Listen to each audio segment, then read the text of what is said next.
अब हम इससे बात करते हैं कि अगर आप अनमैरिड हैं और आपको एंडोमेट्रियोसिस का प्रॉब्लम है तो इनका क्या हल है। तो सबसे पहली बात ये कि हम आपको अर्ली मैरिज एडवाइस करेंगे और अर्ली मैरिज के बाद अर्ली ट्रीटमेंट एडवाइस करेंगे। अगर आपको 6 महीने तक खुद बहुत प्रेगनेंसी नहीं होती है तो लेप्रोस्कोपी करवा के अपनी ट्यूब्स को टेस्ट करें।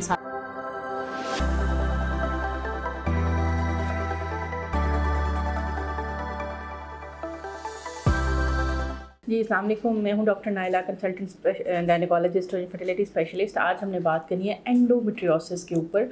एंडोमेट्रियोसिस एक बहुत ही ज़्यादा पेनफुल कंडीशन होती है और ये ट्यूब्स के बंद होने की भी एक बहुत बड़ी वजह होती है। आज हम जानेंगे कि एंडोमेट्रियोसिस होती क्या है और इससे क्या फर्टिलिटी के प्रॉब्लम्स हो सकते हैं और इसका किस तरह से इलाज मुमकिन है। तो इससे पहले कि मैं वीडियो को शुरू करूं, मेरी आपसे रिक्वेस्ट है कि वीडियो को आपने लाइक करना है, चैनल को सब्सक्राइब करना है और इसकी मैक्सिमम शेयरिंग करनी है ताकि जो लोग इस बीमारी से मुब्तला हैं उनको अपनी बीमारी के बारे में नॉलेज और अवेयरनेस हो। एंडोमेट्रियोसिस बेसिकली एक बीमारी है जिसमें यूजुअली जो हमारे फीमेल के जो पीरियड्स होते हैं वो एंडोमेट्रियम यानी यूट्रस की जो सबसे अंदरूनी तह होती है उसकी शेडिंग में से आते हैं। ये एंडोमेट्रियम पूरे महीने बनती है और फिर महीने के एंड पे अगर हमल ना हो तो ये शेड हो जाती है, निकल जाती है। अगर ये एंडोमेट्रियम टिश्यू अपनी यूट्रस की अंदरूनी तह के अलावा कहीं और भी पाया जाए, जैसे फॉर एग्जांपल अंडेदानियों के अंदर या यूट्रस के साथ या इवन ट्यूब्स के अंदर भी ये पाया जाता है, तो इस सूरत में क्या होता है कि 9 महीने वहाँ पे भी बनता है, 3 हफ्ते वहीं पे बनता है और चौथे हफ्ते में जब ब्लीडिंग बाहर की तरफ होती है तो आपकी अंदरूनी तरफ भी ब्लीडिंग होती है। इसकी सबसे बड़ी निशानी ये होती है कि पेशेंट को पीरियड्स के अंदर बहुत सवियर पेन होती है।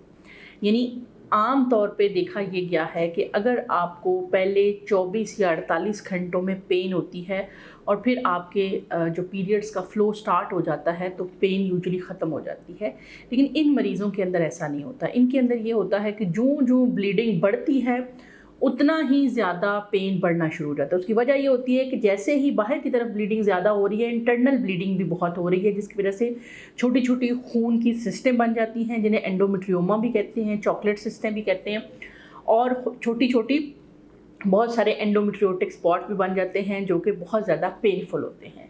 ये पेशेंट के लिए जो पीरियड्स होते हैं वो बहुत ही ज़्यादा पेनफुल कंडीशन बन जाती है। अच्छा, ये एक प्रोग्रेसिव डिज़ीज़ है।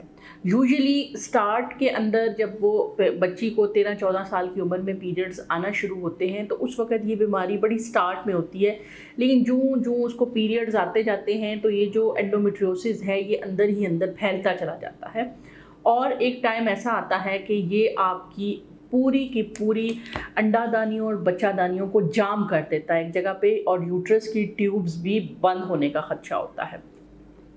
तो यही वो पेशेंट होते हैं जिनका जब अगर ये टाइमली डायग्नोज हो जाए तो और हम पेशेंट को कहते हैं कि आप टाइमली शादी कर लें ताकि आपकी फैमिली कंप्लीट हो जाए, क्योंकि ये डिज़ीज़ प्रोग्रेसिव है। जितनी देर तक आपको पीरियड्स आते रहेंगे ये बीमारी चलती रहेगी और इस तरह से आपको जो है वो आगे जाके कॉम्प्लिकेशन के प्रॉब्लम्स आगे कॉम्प्लिकेशन बढ़ सकती हैं। जितनी आपको पीरियड्स आते रहेंगे उसके दौरान इसमें कॉम्प्लिकेशंस जो हैं वो बढ़ती चली जाती हैं। तो ऐसे पेशेंट्स को हम कहते हैं कि टाइमली आप अपनी शादी को प्लान करें। क्यों? क्योंकि बार बार जब ब्लड की थैलियाँ बन रही हैं, ठीक हो रही हैं, बन रही हैं, ठीक हो रही हैं, तो वो अंदर चीज़ें आपस में जुड़ती चली जाती हैं। कई मरीज़ों की ट्यूबें बंद हो जाती हैं, कई मरीज़ों की ओवरीज जो हैं वो बहुत ज़्यादा नीचे की तरफ जाके दब जाती हैं कि एग रिलीज़ होके ट्यूब्स तक पहुंच नहीं पाता और इस तरह से इन पेशेंट्स को इनफर्टिलिटी का प्रॉब्लम हो सकता है। इसी तरह से अब हम इस पर बात करते हैं कि अगर आप अनमैरिड हैं और आपको एंडोमेट्रियोसिस का प्रॉब्लम है तो इनका क्या हल है। तो सबसे पहली बात ये कि हम आपको अर्ली मैरिज एडवाइस करेंगे और अर्ली मैरिज के बाद अर्ली ट्रीटमेंट एडवाइस करेंगे। अगर आपको 6 महीने तक खुद बहुत प्रेगनेंसी नहीं होती है तो लेप्रोस्कोपी करवा के अपनी ट्यूब्स को टेस्ट करें। सारे एंडोमेट्रियोटिक स्पॉट्स को हम कॉटराइज करते हैं और उनको नॉन फंक्शनल कर देते हैं, और अगर ट्यूबें आपकी खुली हैं तो हम आपको कहते हैं कि आप अपना जो है वो IUI की तरफ चले जाएं या IVF की तरफ चले जाएं।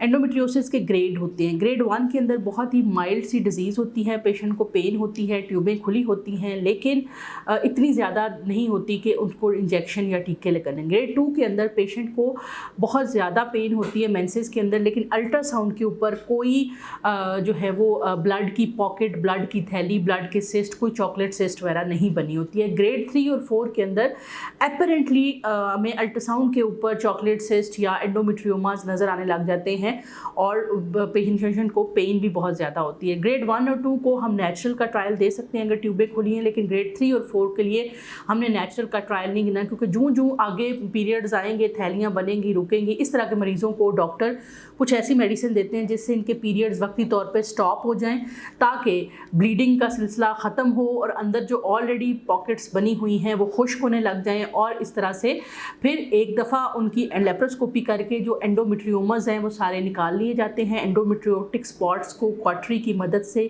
बर्न कर दिया जाता है और नेक्स्ट साइकिल में और उनकी ट्यूब्स को देखा जाता है कि वो फ्री हैं या बहुत ज़्यादा अडहियंस के अंदर पड़ी हुई हैं, बहुत ज़्यादा जुड़ी हैं, कटी फटी हैं, ब्लॉक्ड हैं। इन सारी चीज़ों के बेसिस पर डिसाइड किया जाता है कि अब नेक्स्ट पेशेंट का IUI करना है या IVF करना है। अगर मरीज़ का ट्यूबें खुली हैं और आपके अंदर के हालात बहुत ख़राब नहीं हैं, तो उस सूरत के अंदर यानी आपकी जो अंडेदानियाँ हैं वो बहुत ज़्यादा डीएंस के अंदर बर्ड नहीं हैं या उनके ऊपर बहुत ज़्यादा एंडोमेट्रियोटिक स्पॉट्स नहीं हैं, तो इन पेशेंट को ओवेरियन स्टिमुलेशन, अंडे बनने की गोलियां दे के इनके 3 या 4 साइकिल कंसेक्टिव IUI के किए जा सकते हैं। लेकिन अगर इनके अंदर का एनवायरनमेंट बहुत ज़्यादा है, पूरा जैम पैक है इनका पेल्विस, तो इन पेशेंट को कुदरती तौर पे हमल होना ऑलमोस्ट नामुमकिन होता है। तो लिहाजा इन पेशेंट्स के लिए हम IVF रिकमेंड करते हैं। अच्छा, अब इसी तरह से वो पेशेंट जिन्होंने अपनी फैमिली कंप्लीट कर ली है और उनको बहुत ज़्यादा पेन की सूरत हाल है, तो उनको बाज़ का ज़ोलाडेक्स या इस तरह के कुछ इंजेक्शन लगाए जाते हैं जो वक्ती तौर पे 3, 4 या 6 महीनों के लिए आपको मीनोपॉज यानी आपके मेंसेस को स्टॉप कर देते हैं और इस तरह से एंडोमेट्रियोसिस कुछ हद तक कंट्रोल की जा सकती है। बाज़ मरीज़ जिनकी एंडोमेट्रियोसिस में पेन बहुत ज़्यादा शदीद होती है और नाकाबिले बर्दाश्त होती है और उनकी जो फैमिली है वो कंप्लीट हो गई होती है, उन पेशेंट्स के अंदर हम ओवरीज़ को रिमूव कर देते हैं ताकि ना वो हार्मोन्स निकलें, ना वो ब्लीडिंग का सिलसिला शुरू हो और ना अंदरूनी और बैरूनी ब्लीडिंग हो और मरीज़ को पेन जो है वो से दो चार होना पड़े। इस तरह के पेशेंट्स को बाद में फिर हम हार्मोन रिप्लेसमेंट थेरेपी के ऊपर डाल देते हैं, HRT जिसे कहते हैं, ताकि मरीज़ की वक़्त से पहले हड्डियां कमज़ोर ना हों, उनके ऊपर बुढ़ापा ना आए, हार्मोनी तौर पे कमी की वजह से चिड़चिड़ापन और जो बाकी उनके सिस्टम हैं वो ख़राब ना हों। तो उम्मीद है कि आपको एंडोमेट्रियोसिस के ऊपर मेरी ये वीडियो पसंद आई होगी। पूरी तरह से इंडिविजुअलाइज्ड हर पेशेंट के ऊपर बात करना मुश्किल है, लेकिन मेरी एंडोमेट्रियोसिस के तमाम पेशेंट जो मेरी वीडियो सुन रहे हैं उनसे रिक्वेस्ट है कि आप अपना प्रॉब्लम कमेंट सेक्शन में ज़रूर बताइएगा। और इसके अलावा मैंने एक फ़ीमेल गायनी सोल्यूशन के नाम से एक बनाया है, अपना फेसबुक ग्रुप बनाया है, आप उसको ज्वाइन करें और अपना एंडोमेट्रियोसिस का एक्सपीरियंस ज़रूर शेयर करें, क्योंकि आपके एक्सपीरियंस से, पॉजिटिव एक्सपीरियंस से बाकी लोगों के लिए की भी हिम्मत बंधेगी और वो इस बीमारी के साथ लड़ सकेंगे। तो मिलते हैं इंशाल्लाह नेक्स्ट वीडियो में, तब तक के लिए अल्लाह हाफ़िज़।